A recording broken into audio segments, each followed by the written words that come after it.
Welcome to the podcast, Heather. Thank you. Pleasure to be here today, Joe. I'm really excited to have you on the podcast. You're deep into the entrepreneur community here in Calgary.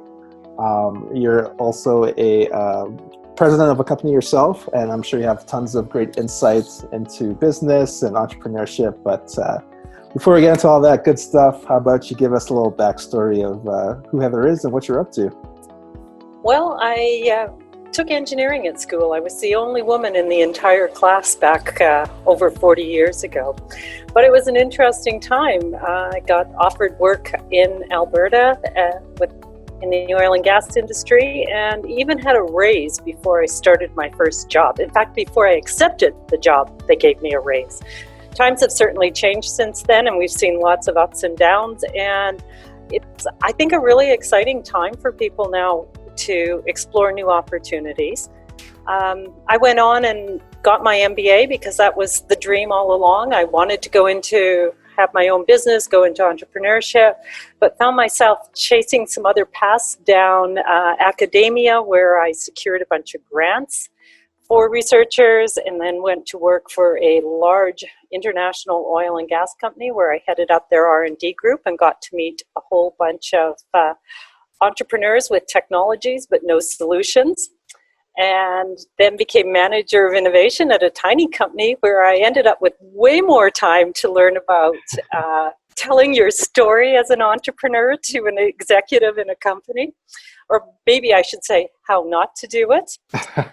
And when that company failed, I thought, oh, probably the end of my career. We're in another downturn in this industry. But then I had a chance to go and work as an EIR with Zone Startups Calgary, and got to see 500 different companies, and all of the companies we brought in are still viable and still going concerns. And 2 years ago, I left there and decided I just wanted a lot more freedom to talk to lots of different companies and get to pick who I wanted to talk to. So now I spend my time mostly pro bono, giving what little advice I have to early stage, usually pre-revenue companies. And they range from artificial intelligence, ed tech, social enterprise, med tech. So, wow, just learning so much from such amazing people out there. That's really cool. Is there one that's really captured your imagination or really inspired you that you could share? No, I got three favorites, of course. But the one I spent some time with today is got a med tech company, and they are using catalytic nanomedicine to heal diabetic ulcers. So in their early stage clinical trials, with 62 patients, unfortunately only 55 of them completed the study, because the other 7 said, I'm not making the trip to the hospital to complete the study, my foot's healed. So all 62 patients that were, some of which were scheduled for amputation, had their feet, the wounds heal. So super excited to see if they can get this product to market and see where they can take that. Oh, that's amazing. Like you mentioned, you're interacting with many successful entrepreneurs, or even ones that are currently building their business. But from your perspective, Heather, what would you say is a unique skill that a successful entrepreneur like yourself has? Oh, I'm not sure I have the skill, but the ones that are successful is resilience. I know we've just, as a whole global community, gone through, or still going through, a tough time with COVID, and yet these entrepreneurs are upbeat every single day. If today's product isn't the right answer for the market, they are thinking about how to shift and how to pivot either the product or the way they offer it, and always striving to be better, and with passion and with enthusiasm. And it's so awesome to talk to those people. Yeah, speaking of resilience, obviously, like you mentioned, you need to have resilience when you're doing great stuff like building a business. But currently, with everybody kind of going through the pandemic, for you, Heather, what's been kind of the biggest challenges, personally or professionally, due to the pandemic? I think maybe one of the biggest challenges is even being distanced from family. My parents are in their late 80s, so I haven't traveled to see them. My daughter-in-law works in the healthcare sector, so she's being cautious about seeing family. Another daughter, also in the healthcare sector, but she finds it very hard to be working from home all the time. She is an extrovert, and the isolation of being home is really challenging. Yeah. So I think it's all those social connections. We're meant to be together. Zoom's great, but we don't get the whole picture. We get ahead. We don't get all the body language. Exactly. But I'll tell you, it's way better to telecommute with Zoom than it was when I first telecommuted in 1988. Oh yeah, I'm sure much slower internet connection. Yeah, 1200 baud line. I don't know if I could do the math to how many multiples that we're now dealing with. Yeah, that's funny. Yeah, one thing I wanted to touch on was you mentioned work from home, and that's obviously a big staple in a lot of people's work life right now. But for you personally, how have you managed to separate work from home? So, You know what? I've never been good at it, and it's something I've asked a lot of people. And there are two people that I know. Do you know? I don't know if you know TerraHub. They're a local startup in the blockchain space, and the co-founders are a married couple. This is their second business together, and that was the question I put to Elena: how do you make it work? And she told me pre-COVID, they had hard and fast rules that they quit at 7 o'clock. They didn't talk business after that. And business had to stay away from home. So now I said, well, what's it like during COVID, right?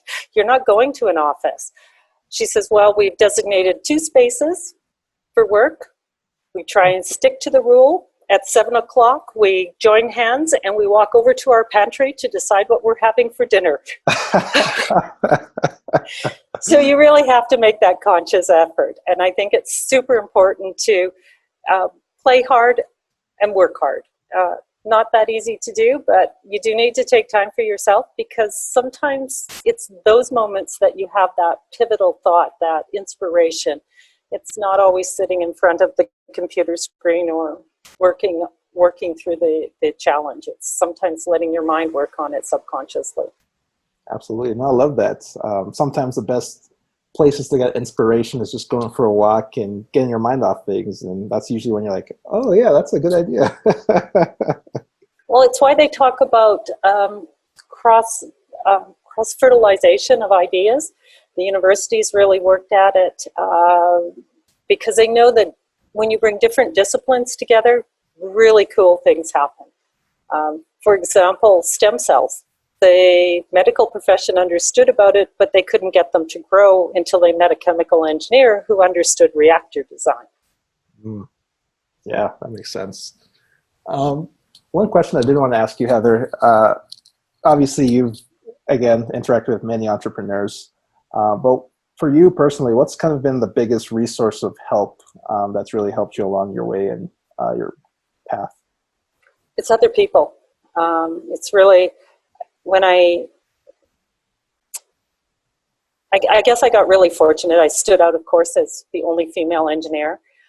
So got some pretty cool opportunities, possibly because I was female. I'd like to think it's because I was talented, but whatever. When I went to work at the university, and I did that actually just to volunteer when I first started out, but when I finally got a contract there, it was working for the Dean of Engineering at the time, Chan Warasingi, and he was a very hands-off manager. So anything that related to that project that I was on was my responsibility, and he turned to me for advice and so on. And having those kinds of opportunities working for people were pretty amazing. When I was at Total, I'm sure the CEO was instrumental in seeing me have 3 or 4 promotions in 18 months, rising from just a lead to the head of R&D and technology qualifications there. So it's the people along the way that give you advice, that give you feedback, that look out for you. Today we think mentors are assigned to us, but when I first realized, oh, wow, nobody ever assigned me a mentor. And then I looked back and I went, oh, my word, there's so many in your life. And my advice is don't wait for them to come and say that they've been assigned to you. Go and find the people that are going to make a difference for you. Absolutely. Yeah, no, finding a mentor is always something I talk to my peers about and other people about. And it's always an interesting topic of how do you find a mentor and what are the best ways to find a mentor. I have my own opinions, but I'm curious, Heather, how would you go about, like you mentioned, reaching out and finding that mentor that really adds value to your path? You have another question here, Joe, and I'm just going to kind of partially jump into that, which is, what have you been looking at that's kind of, I think it's what am I reading that has inspired you? And it kind of ties right back into what we're currently talking about, so the book is No Easy Day, and it's actually a military story, but the soldier in the story talks about his mother all the time, and he says, she said to him, people want to help, just tell them how they can help. And I think there's a really meaningful message in that. So as you're going to look for a mentor, you're looking for somebody that has some experience that you want to know about, that you admire. And so reach out and ask for what you want and what you need. And conversely, as when you offer your help, try and offer specific help. Don't say, I'm happy to help you, but could I help you with, do you need an introduction to so-and-so? Would you like, and today, I offered help. Would you like me to pick up your groceries? Because I know how to order them online. Maybe you don't, So be specific on your app, what you're offering and what you're able to deliver, but also what you're looking for. Exactly. No, I love that. I think being upfront and transparent on how you can help or even what you would love to get help on, I think that would be super, helpful. Yeah, just helpful for everybody, right? Helpful, yeah. But yeah, you mentioned you've been in the space for the last couple decades or so. I'm curious from your perspective, Heather, how has Calgary, or even entrepreneurship, evolved from when you first started to now? Oh, it's amazing because I had some ideas 20, 30 years ago that I wanted to pursue, and I think there's a couple of really big things that have changed. Either I was unaware of the services available, but I suspect the services and the support weren't there, to the amount of support that's out there now to help people actually understand what needs to be done and how to go forward. If you've got that idea and you're looking for some advice on what's the next step, where do you go from here, even how to find a co-founder, because I think that would have made a huge difference in my life, is finding a co-founder, somebody that was more risk tolerant than I am. That might have helped me make that jump. And I think that's there today. I also think one of the things that Alberta totally has going for it is we're an incredibly educated population, and we need to find other things to do today. We're not going to be landing jobs where someone tells you how to do it. You're going to have to take the initiative and go out and make your own future. And there are people who want to help, organizations that are set up specifically for that, and some of the best government grants in the entire country, and in fact, worldwide. Wow, absolutely. And kind of speaking on that, maybe let's take a little step back. And for the people that don't know, you mentioned that you're part of Platform Calgary. Yes. And for me personally, that's a great organization. I love what you guys are doing there with the whole entrepreneur and founding info you guys put out there. But from your words, what's Platform Calgary, and what are you guys currently up to? Well, the thing I think we're really known for right now is we're building a building. And today, wow, that just looks like, wow, what kind of decision was that the board made? But of course, it was pre-COVID, but not pre-empty office space downtown. But it's around the collisions that you make and the connections you make. And Platform really felt there was a need for that kind of space where we could bring together everybody in the ecosystem to help entrepreneurs advance. And that includes each other as a peer-to-peer. It includes funding agencies, it includes service kinds of organizations, which are accountants and lawyers. It even includes the need, the corporate innovation hubs or corporate outposts, sometimes they're called, where they're working on innovation, but they don't always do it inside.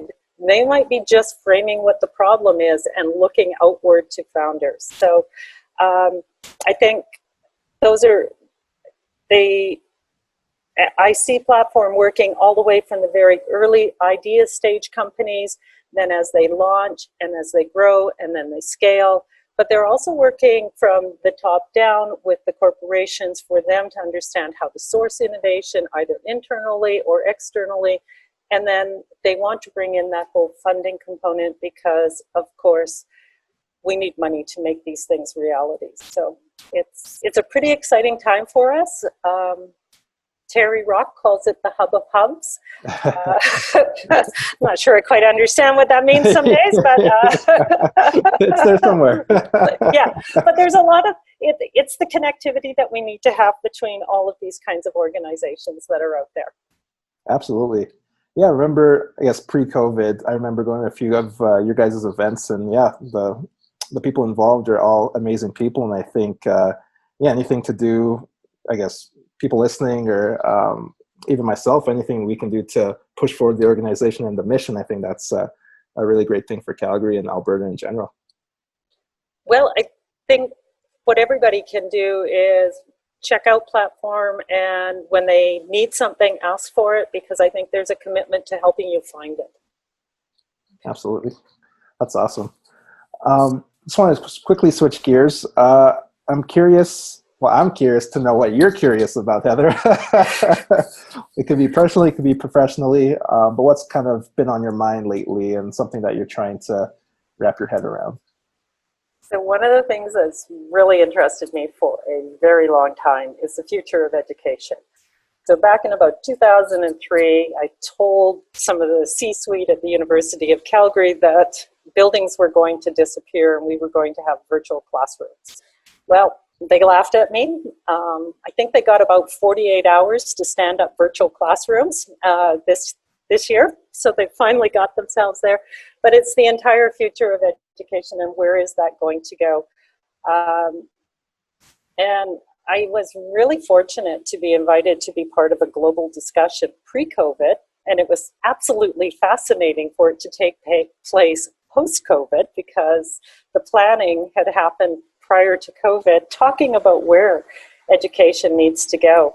And every year there are more and more children going to school, and we have to figure out how to personalize that. We all learn differently, and we need to learn to be critical thinkers. We need to be creative in what we do, and we need to be collaborative. And I'm super interested to see how we can change education. And I think COVID actually gives us an amazing opportunity to rethink it, because otherwise it's such a big bureaucracy, we're not going to get there.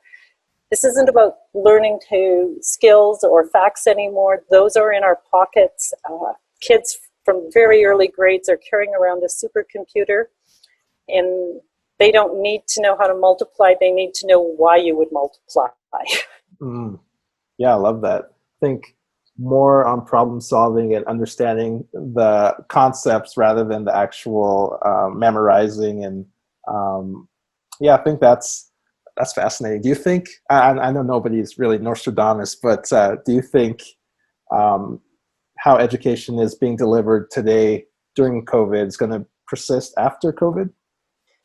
I think there are people that are going to totally change how they think about education. 40% of the parents in Ontario are concerned about sending their kids back to school and are seriously thinking of not doing it. Some parents are thinking of creating a group we call them all sorts of different COVID kinds of clusters, but whatever. And actually thinking about it almost like a one-room schoolroom. They're going to hire a teacher, and they're going to get together, and there'll be 10 kids, and they'll share the cost of the teacher. Wow. And just, you know, it's a different way of thinking about it. And I'm not sure that it's all bad, because I think about how it was when my son went through grade 6, and he had done grade 5 in a private school, and they did social studies exactly like I did social studies. Here's a question and here's a line to put the answer on it. And he learned to just write bigger. That way you don't have to give very much information. In the public school system, at least the school he was in, they would write the question on the blackboard, and if he wrote big, they would tell him to turn the page over and keep writing, and then they would give him another sheet of paper. So he couldn't get away with giving a lazy answer. If you were not as fluent in English, perhaps, or as fluent in the subject, then they might have a lower expectation. And I think you can teach so many subjects that way, and that the expectation is set by the student's capabilities rather than the grade point. And so I don't know. It worked 100 years ago. Maybe it's going to work tomorrow. Mm. But it's really going to change kids. It has to change kids, because they now have to get more self-motivated. And one of the things my daughter said to me is her kids went through Montessori, and so they're self-motivated to learn. They started that right early on. They didn't have troubles shifting to online school where there was a lot of self-motivation. Some of their peers had a lot of trouble. Mm. Yeah, absolutely. You have to adapt, and even going back to that resilience piece, you have to keep adapting and learning new technologies, new concepts, and just new methods. And yeah, you're absolutely right. But one thing I did want to ask, though, was kind of going back to the entrepreneur space, because we have a lot of people listening that are entrepreneurs or aspiring entrepreneurs. And one thing I would kick myself if I didn't ask you was, you mentioned business model validation. How does one go about validating their business model when they build their MVP, their prototype, when you know that, okay, I have something that's ready? Well, I think you got to go out and talk to that customer, right? Mm-hmm. And you really super have to think about it from the customer's perspective. I looked at some information today about, like, a company sent me their deck on something, and I was looking at it and I'm going, you're telling me the value proposition for the customer of the customer. So the person that they want to sell to has a different value proposition than that person will sell to. So you really have to sit there and you have to think about it. Do I really care about this? Is that going to be of value to your customer? And you have to express it in a way that it's worth taking the risk. So, for a lot of things, it's not worth it if it's only going to save me 10%. The risk is too high. So other times it matters if it's 1%, because it's 1% times a lot, but you really need to put that hat on and you need to be sitting there as the customer. Is this important to them? Yeah, absolutely. Almost reverse engineering. Would this make a difference in the lives of my customers? Is this something they're going to value and outweigh the risks of switching to your product or service? I'm going to, Gandithan used to work for GE. He's now, I believe, working at WestJet. Well, I don't know with WestJet, but anyway, that's where he moved from, okay? And Gandithan used to head the Calgary Innovation Center for GE. And he used to say, you need to find a problem where the customer is bleeding from the neck. And when you tell them your solution, they pull out their checkbook, and some of your listeners may not even know what a check is anymore, but anyway, they pull out their checkbook and they say, how many zeros for that solution? And I thought, oh, well, nobody ever does that. And I'll tell you, I know of a company that tried to sell their product. They did not put on their customer hat. They could not sell their product. They found a different vertical, and in the new vertical, the customer actually said to them, that's not enough money. We're going to up it 50% because we want you to deliver the solution. Wow. Well, that's powerful stuff. I love that analogy. So yeah, you really need to understand that you're solving a customer's problem at a price point that matters to them. Absolutely, absolutely. Only a few more questions here for you, Heather. I don't want to keep you too long. One question I always love to ask people, maybe it's a little tricky, I don't know, but what's one question that you never get asked that you wish you would be asked? What did I learn from my children? Oh, okay. So I suppose you'd like to know the answer, right? Yeah, please tell me the answer. So my daughter is a big a social activist or promoter, and so she really helps me see things from a different perspective, both from societally and environmentally, and that's had a big impact on my life. And then my son, well, he loved to debate everything. And so I did learn to become a better debater. But one of the other really super interesting things about him was that as a teenager, he spent the equivalent of 1/3 of the entire year gaming. I think he was supposed to be in school for that third, but whatever. And so I sat back and I looked at what it was all about. And he learned to, as a teenager, he had to apply for a job. He rose up in the ranks of one of these multi-player games. They planned strategy, they planned communication. He worked across time zones, cultures, languages. Who doesn't want that person on their team today? So be open, look at what your kids are learning. Maybe it's something you need to learn. Absolutely. I'm not at the stage yet to have kids, but I definitely will implement that once I do. Do what Heather does, learn from your kids. No, it's been a pleasure to talk to you, Heather. I really appreciate you being on the podcast. Where can our listeners connect with you online? LinkedIn, that's the best way. LinkedIn? Perfect. I'll add your LinkedIn description to the podcast episode. Okay, thanks. Yeah, so how I usually like to end the podcast is I like the guest to pose a question or a phrase or even a story to end the interview. So my last question to you, Heather, is do you have any questions or quotes or a story to leave us? I'll leave your listeners with one thought. Okay. When you talk to somebody and you say you have an idea, the natural response is to come back and tell. If I say I have an idea, they tell me why it's wrong, why it won't work. But if I tell you I have an idea fragment, I'm inviting you to have a discussion with me and help me build out that fragment into something bigger. So I encourage you to tell people you've got an idea fragment and to help them grow your idea into something viable. That's awesome, Heather. Thanks so much. Thank you.